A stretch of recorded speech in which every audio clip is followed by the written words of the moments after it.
everyone, Shaban here, and I'm just out from watching Moscow Mission. This is a Chinese movie. This is probably the second Chinese movie after No More Bats that I've watched.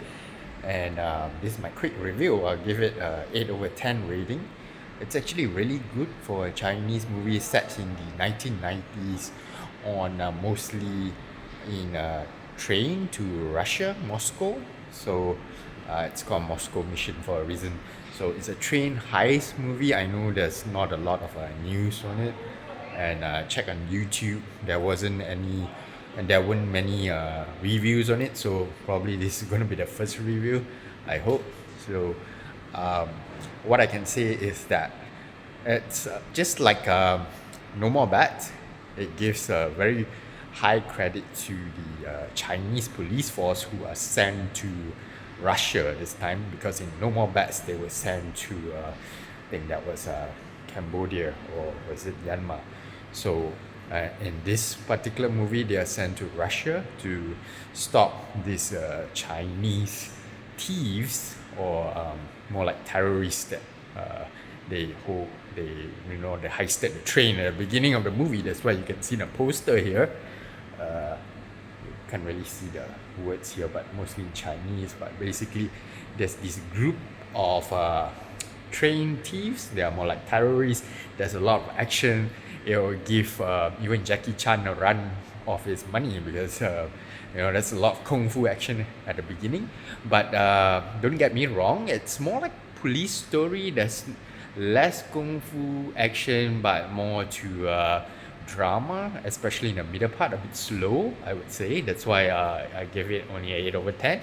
I know it's quite high because the story is actually quite good, right? It's reminiscent of those 1990s story. If you watch a police story, it's more of a serious story, and just like No More Bats is based on a real movie of based on a real documentary of this Chinese police force actually arresting this group of Chinese who in Russia, right? So they work with these Chinese police force are actually sent to Russia to work with the Russian police force to capture these criminals. And there's a drama in between about the relationship between the girl and one of the gang members, and it always doesn't end well.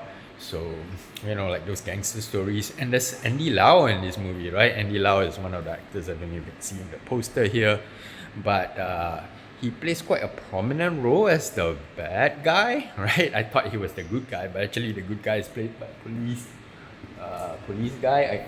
You can see this guy. This is the police guy who is the hero, and this is Andy Lau who is the bad guy. But his story isn't so simple. That's why I told you there's a backstory with a girl involved, and I think they could have taken out that part because it's really slow. But I guess they wanted to dramatize it. So I would say that the beginning of the movie has a lot of action, and then the end of the movie has a lot of action as well. It's not all in a train. The beginning is in a train, the end is in a train, but somehow they managed to sneak in actually a jet fighter of all things, right?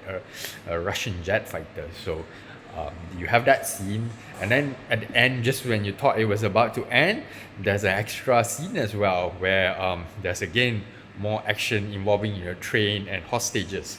So a lot of action towards the end and at the beginning, but the middle is a bit slow. So don't give up if you want to give up in the middle, because there's a really good payoff at the end. So I guess that ends my short review of this Moscow Mission, and I think it's a really good movie that you should all catch if you get a chance. So I end it here. Thank you guys. Take care now. Bye. Please do like and subscribe.